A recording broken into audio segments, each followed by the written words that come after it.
Welcome back to Decoded, where we make complex things simple. My name is Wazi Shemase. My name is Kirsten Lake, and today we have another awesome topic with our guest, Victoria Weber. She's a model, actress, and a dancer, and a digital strategist. We just did an episode with her on digital nomads, the previous episode. So if you haven't checked it out, you should go and watch the previous episode to kind of get a look into how Victoria operates. But this episode, we're going to cover something a little bit different. We want to take a dive into what it's really like to be an influencer in today's age, what kind of tools you can use, what kind of tech that they use, and essentially how to be successful in this space, also mixed with the acting and the modeling and the dancing. She's a woman of many, many talents. Welcome to the podcast yet again, Victoria. Thank you so much. Looking for round two. Okay, so I think the first thing that we want to know is, what would you say is the most overrated and the most underrated thing about being an influencer? Okay. So I probably would put myself more in the category of like model, actor, dancer. Influencer is literally just because the amount of followers I have on my Instagram, but I'm not a professional like influencer.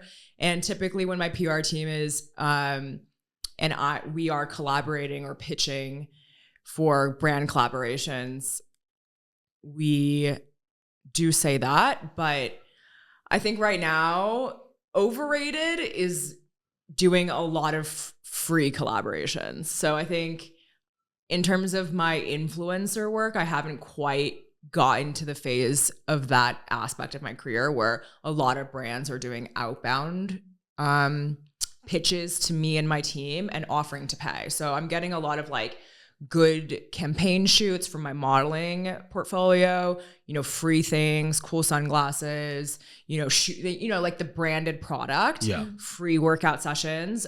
So the next tier is then, not only receiving branded collaboration products, but then also being paid for it. So I would say massive you said overrated. That's the overrated. It's still a cool experience. Underrated is that I have a career in the entertainment industry. I mean, I think it's awesome. I mean, I did grow up in the entertainment industry, but I think something that I'm learning here, being in South Africa, where it's so common for people to grow up in the entertainment industry, is like it's really giving this new self-concept of like, even though my income and my visibility isn't quite where it's at, where I want it to be yet, it doesn't mean I'm not going to get there. And there's so many other people that I can look at as reference points to be like, dude, for sure, I'm going to be, because in America, it's really echelon. It's very top tier. It's 1%. So you grow up with the mindset that you have to be the best of the best. And it might take a lot of hard work and a lot of sleepless nights. And you might have to work a lot of like wait shifts, like, other income until you become the top 1%. But being here has actually also really been super supportive in shifting that concept for me. Also, I am very lucky being an American in this market, but I would say underrated is that like, go for it. Like if you have any level of excitement about getting into the celebrity realms, then like for sure go for it. So what do you think is different about South African influencers and American influencers then? Because you said something you that said is something different very interesting. I mean, like that culture shock. Like, okay, you come from America. This is the influence. You mentioned upper epsilons now. You mentioned the differences here. Because everybody here thinks they are an influencer. And it's like so deeply ingrained in your guys' culture. I meet everybody I meet a ton of people all the time. 60% of the people I've met do some level of modeling work, do some level of acting work, do some level of influencer work. It's like you guys are chatting about going to the bank. And I think that's a really healthy concept to have. Everybody's got like a viral TikTok. Whereas everyone's got a podcast these days as well. Exactly. Whereas whereas like in the States, it's this like game where it's like, it's a very much this concept of like better or less. How many followers, it's very unhealthy is what I'm saying. It's a very, very toxic. I'm not saying I haven't felt that same level of pressure and toxicity here, but me coming in as an American model and actor and influencer, like has been beneficial for me in my career because I'm not South African, you know what I mean? But then for me, what's helpful is bringing the South African influence of like everybody is doing it and everybody is it. And it's much easier to be in this market and be successful in this market or have some level of a resume in this market than in the United States. So would you then say the American market is more competitive? 1,000%. And it's very jaded. And there's a lot of stories about like what it takes to break into the industry. So it's like, I would say old school, like celebrity stuff in America and Europe. So like all the concepts and the stories that you might think about people breaking into the industry, that's what I grew up with. Because I've been acting and modeling and dancing since I was like 12, you know, or dancing from younger, but like on a professional level, I've been doing it for 20 years. So it's like, and I have very old school training. So to come here where everybody's like viral on TikTok and like, I mean, gangsters are viral on TikTok, you know what I mean? So it's like, everybody's just like, yo, I'm a model. Yeah. Like, you know, it's just like, it really has brought this like refreshment into like my own relationship with my career because everybody's doing it. So it creates the market feels a lot more diverse here, which is like where they say in America's right now, like they are becoming more diverse. But for someone who looks like me, I have a very sort of like classic commercial American look. I also am still operating off of like old school expectations of like, you know, I'm like right at that cusp of like where commercial meets like high-end commercial runway. And it's like all the expectations of what it would take for me to shift into a runway market versus like commercial. So it's still not as, I think we're making movement in the right direction. And there's a lot more like colored models, like diversity of shapes of models and things like that, and actors as well. I would say acting is probably a little bit more diverse than modeling, but like for someone like me, where it's like if I'm signing with like classic bigger name swimsuit models, like modeling agencies or commercial agencies or like runway show agencies, like there's still a lot of this expectation that people I feel aren't talking about as much, even though you're seeing different colored faces and things like that. Yes. Because my market is going to be still more like the traditional modeling market. Yeah. And then in terms of brand collaborations, the States, I'm not sure from my perspective with you over here, have you had any brand collaborations here in South Africa? Yes, South Africa, I've done a few already. And this is where I would say it is helpful to have a PR team. So me coming in as like an American model, actor, influencer with not as much clout yet, it has been really helpful to have a PR team to open doors for me. So I've done a handful of collaborations in Cape Town, and then I'm sorting out some collaborations here in Joburg. I'm here with you guys. So wait, where was the rest of the question with that? Yes. So actually, you did answer it. Okay, so you can also do collaborations aside. So that also goes into another thing that I wanted to ask. Would you recommend, if someone's just starting out as an influencer, would you recommend them to get a PR team, or what would help them to really boost that initial interaction with their profile? Yeah, definitely. So I actually want to ask you guys a question and to get a little bit of clarity here, because in America, influencer has a little bit of like a bad reputation. So typically, and this maybe is a cultural difference, and maybe it's my own projections, but as someone who grew up in the entertainment industry, really what I feel like is a peak measure of success is like you're an established model or you're an established actor or you're an established, podcaster, who then we kind of get sub-umbrellaed as influencers, right? But I'm not going out with the expectation of like, oh, I'm a professional influencer. Like that is more now like a Gen Z thing that is coming, where there's like talent agencies actually representing influencers. I don't know so much about that, but like I didn't even really consider myself to be an influencer. It's literally just because I have more than 10,000 followers on Instagram, But coming here, like you guys have such a big market of this like influencer thing. So I'm actually curious to hear from you. Like, can you guys give me a little bit more information so I can actually respond better? Yeah, so here we call them influenza. I love it. Yeah, but it's essentially... That's a flu in the United States. Yeah, no. But it is kind of the same thing, because you got like massive reach. Yeah, 100%. But yeah, so essentially for us, well, at least for me, I don't know, I'm not speaking for the whole of South Africa, right? But an influencer in my mind is someone who just has the ability to exert influence. They have a platform where they can reach a lot of people, or they are standing up on stage, or they're doing things in the entertainment industry where they reach a lot of, they're like a front-facing type of person. That's correct. And I think to add on to Crescent's point as well, many of them can stem from stand-up comedy skits, probably actresses, models from, they said, respective individual capacity they like from the careers.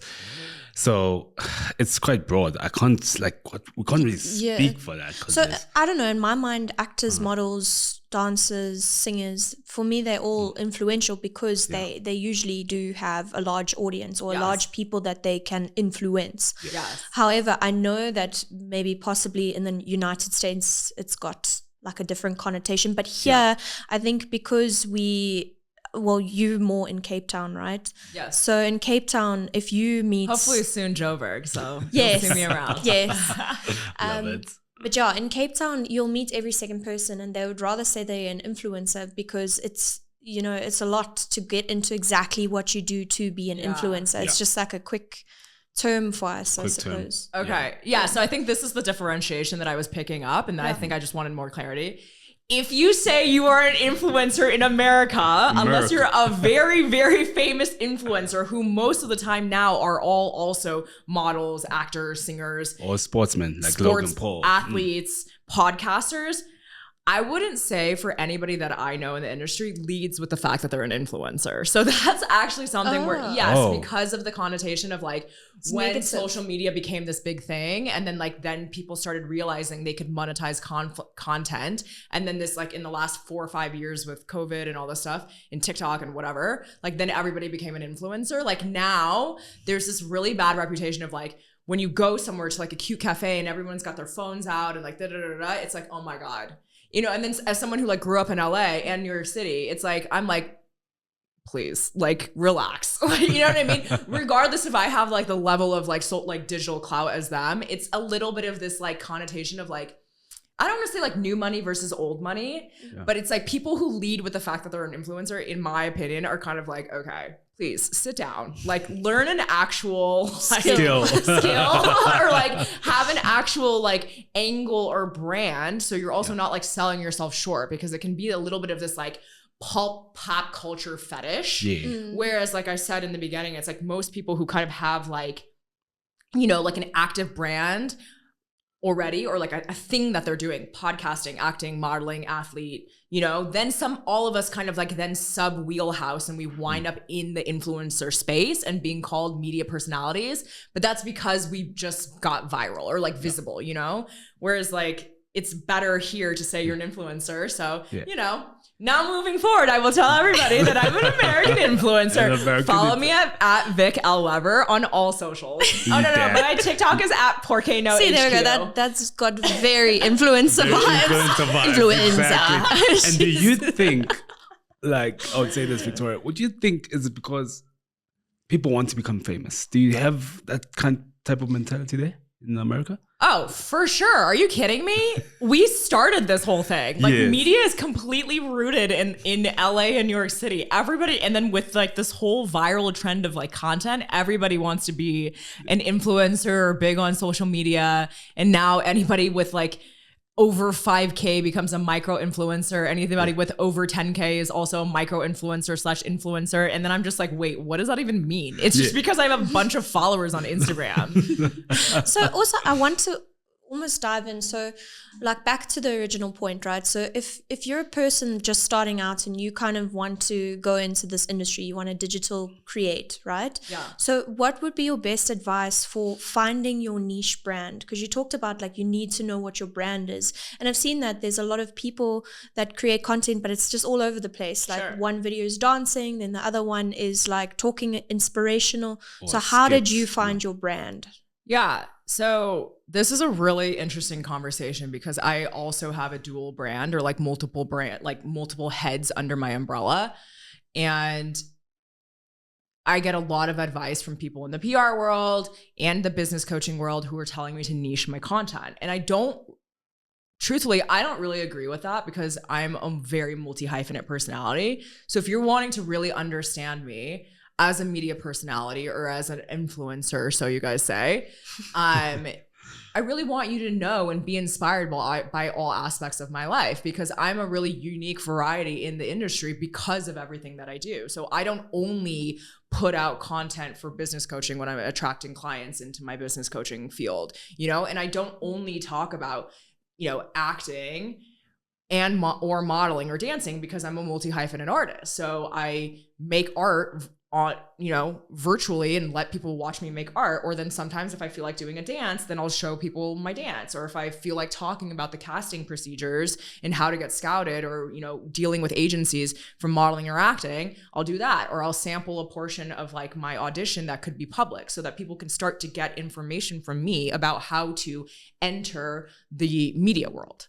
So I don't agree. Yes, there are a lot of people like that. And then I can only speak from like my angle. What was the second part of that question? So like how would you build your brand out? Yeah.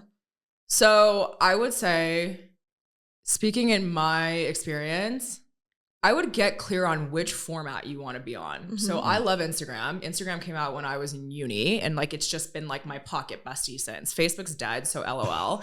TikTok, I'm like starting to warm up to, because I realize now TikTok is probably a space that's a lot easier to blow up, especially here in South Africa where so many people use it. And I'm like getting harassed on the street for not having a TikTok. So I get it. Thank you for inviting me into my next level of virality. Yes. And TikTok also is like a big sort of like more influencery space in the States. So, and then YouTube, I like long form. So I also do like put content on YouTube. So I'd say get clear on the platforms you feel really excited about. That's one piece. Second is, what do you like talking about? Because there's a lot of ways to have a lot of followers and just chat about what you want. Like watch other content that like you're excited by. And then if you want to recreate that style and then like make a riff on your own and like talk about doing whatever you want. So if you're a service provider, you're wanting to grow a service provider agency, or you want to be in the entertainment industry, like get clear on what kind of content other people in that space are doing, so that so then you can know how to get monetized. Right. So like Emma Chamberlain is a massive, I don't know if you guys know who Emma Chamberlain is, but Emma Chamberlain, I'm assuming got famous from doing like these wardrobe things in which she would buy at like Goodwill. And now she's like a fashion influencer. Right. So I would say like, if you're just starting out, kind of get clear on the stuff like you're excited about, and then go from there. And then look at what other people are doing just for, I would say, inspiration, but really try not to do to the T like what everybody else is doing. And then I will say investing is important. Like for me, like growing my Instagram was because I also invested in like a brand consultant who helped me like design certain aspects of my Instagram and work on my growth, my growth engagement and growth following. So I would say if people do have the capital, like investing in a PR team or investing in like a branding consultant who's like specifically trained or educated on how to grow, your socials. Yeah, I didn't even know that a brand consultant was a thing. Yeah. Yeah, I didn't know that. Oh. Yeah, so that's a portion of what I do with clients. I focus less on kind of like virality for social media agencies, but like there are other consultants like me who then focus solely specifically on like viral content. So I would say for people who are wanting to go viral, like those are the kind of consultants, like brand consultants or business consultants to kind of look for. Versus like a strategist who's going to help you make more money, but not necessarily help you go viral overnight or in 30 days. Okay. Yeah. So there are like tools and ways that people can, kind of make it to getting to that point a lot quicker. Yes. So what would you say is starting, like, again, if I'm a new person, I want to try to be this said influencer, fine, I'll find my way through it and then stick to something I know. From your experience, what are the tools that you used during your journey as an influencer to make your content to what it is today? Well, I think a lot of this question we went deep on in the last episode, but I would say once you're clear on what, like just the basics, having a good phone that you can do your socials on, I would say if you have the possibility, investing in a phone with a good camera, because you don't always need to have like a high-tech camera and a lighting system. You can do like these pocket lights, there's all these like little gadgets these days that I think are hilarious, which also just speaks to the larger revolution of influencers around the world that now we have in product for, influencer tech gadgets. And then basic editing on your phone, or if you have the capacity to, then like sending all of your raw data to like professionals. Not professionals per se, but like somebody else who can do it for you, just to save time for you, or maybe on a little bit of like a higher level. And boosting, people boost content too, run ads. So there's a lot of different ways. I love it. Yeah. Love it.